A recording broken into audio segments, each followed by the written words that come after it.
So my last video was about Trump's obsession, both in his first term and a recurring theme now, of wanting to get Greenland to become part of the United States, either as a territory or a state or whatever.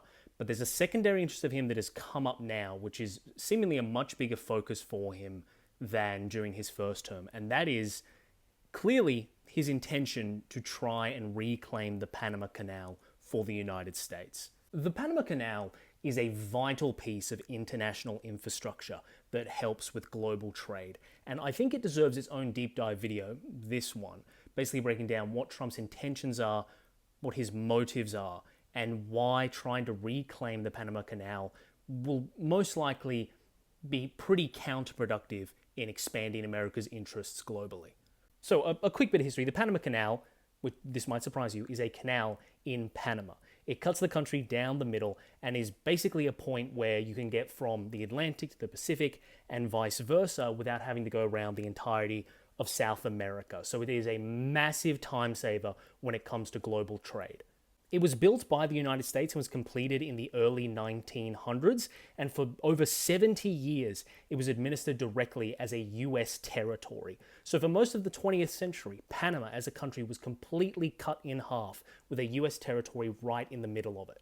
Now, the Panama Canal was a massive strength for the United States. It controlled who could go through it. It was vital to getting warships and resources from the East Coast over to the West Coast during the Second World War when Japan declared war on the United States. And it became crucial during the Cold War because it basically blocked off Soviet access to that route so that it made Soviet trading much more difficult, which was seen as a very, very crucial part of the Cold War strategy of trying to isolate the Soviet economy.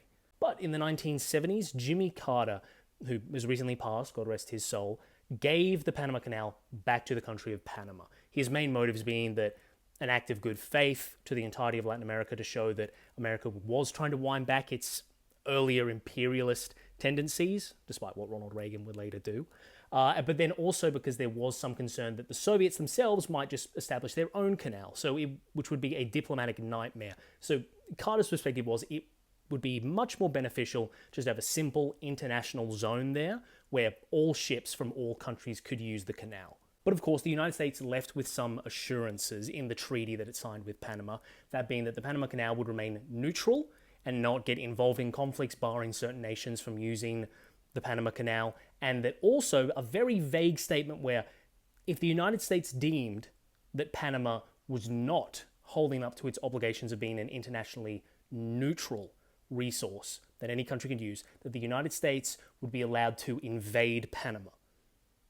So you might want to keep that in mind. Now, the decision to do that makes sense now with the advantage of hindsight, but at the time, Carter ran up against a lot of opposition, particularly from Congress and the American people, who did not think it was a good idea to return the Panama Canal, incredible resource that it was, over to another country. But in spite of all that, Carter got it done, and later administrations were held to the treaty that he created. So over the course of the next 20 years, up until 1999, the US slowly withdrew its influence from the Panama Canal, and the territory was handed over to Panama finally in 1999. So you can understand pretty quickly why some people in the United States might view that as an incredibly valuable asset that should be taken. The Panama Canal is basically a control on a large portion of global trade.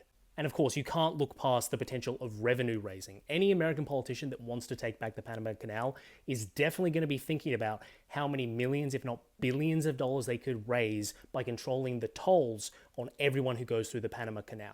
We're talking about thousands upon thousands of ships coming from Asia alone to conduct business on the east coast of the United States, all of which could be tolled to make money for the United States government.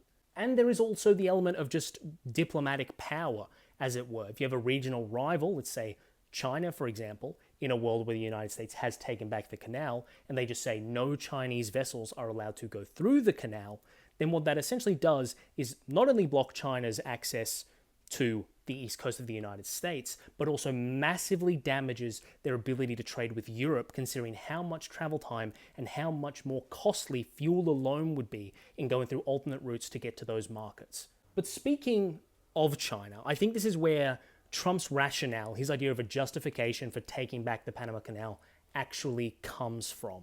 If you don't know, Panama and the People's Republic of China have been getting on much better diplomatic terms over the last 10 years or so.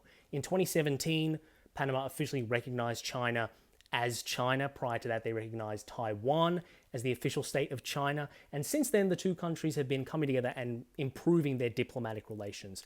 And I think in Trump's head, he sees that as some way to find an argument that Panama is not committing to its promise in its treaties with the United States to remain a neutral player on the international scene. So if Trump wants to take reclaiming the Panama Canal seriously, then I would expect, as we get into his term, that the anti-Chinese rhetoric, specifically relating to Panama, will keep ramping up. He wants his supporters and the Republican Party to genuinely believe that Panama is being infiltrated and controlled in some way by the Chinese. Because if enough people come to believe that, then they are going to think that Trump is justified in keeping in lines with the treaty that the United States has with Panama to make an argument on the global scene that Panama is no longer acting as a neutral nation and that it has a bias in favor of the Chinese, America's biggest diplomatic rival.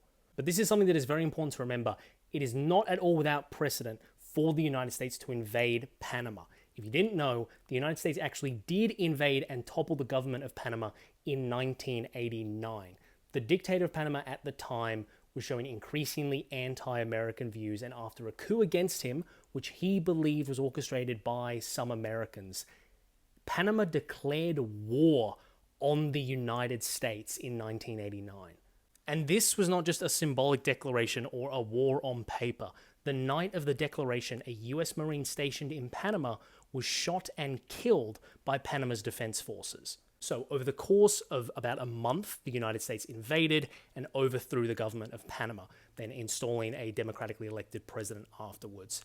And they needed to justify it because there was a large amount of international criticism for how the United States had invaded and replaced that government. Now, the United States had many reasons as to why it believed that invading Panama was justified, the primary one being one of self-defense. One of their Marines was shot and killed, others had been injured, and that at that time in 1989, there was still 10 years until the territory was entirely handed over to Panama. And as such, they had an obligation to protect the troops that the United States still had stationed there. But a second one, and one that I find most interesting, is talking about the treaty that they made with Carter, that there was an obligation for the Panama Canal to remain neutral, and that by declaring war on the United States, that Panama had violated that obligation. So even though it may only be one of many justifications, what this did show, regardless of what you think of that war with Panama, is that the United States is more than willing to lean into the justification, and has used that justification before, that if Panama does not maintain neutrality on an international level, that the United States sees that as a justifiable reason to invade Panama. As if that wasn't all concerning enough, it's also worth remembering that George H.W. Bush, when he took actions against Panama in response to that Marine being shot in the declaration of war, he did so without congressional approval. President Bush acted unilaterally without any written consent from Congress, which is supposed to be the only body in the United States which can declare war. Now, of course, Bush had many legal arguments for why technically he didn't violate Congress's right specifically to be the only body that can declare war.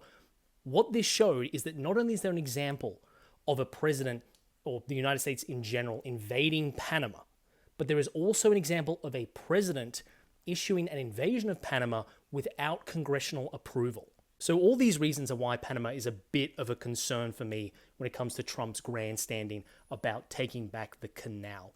Because it's been established before, it's not a matter of if Congress tells him yes or no. What we've seen in the past is presidents act unilaterally, and what's really preventing Panama from being invaded is whether or not Trump wants to at any given moment.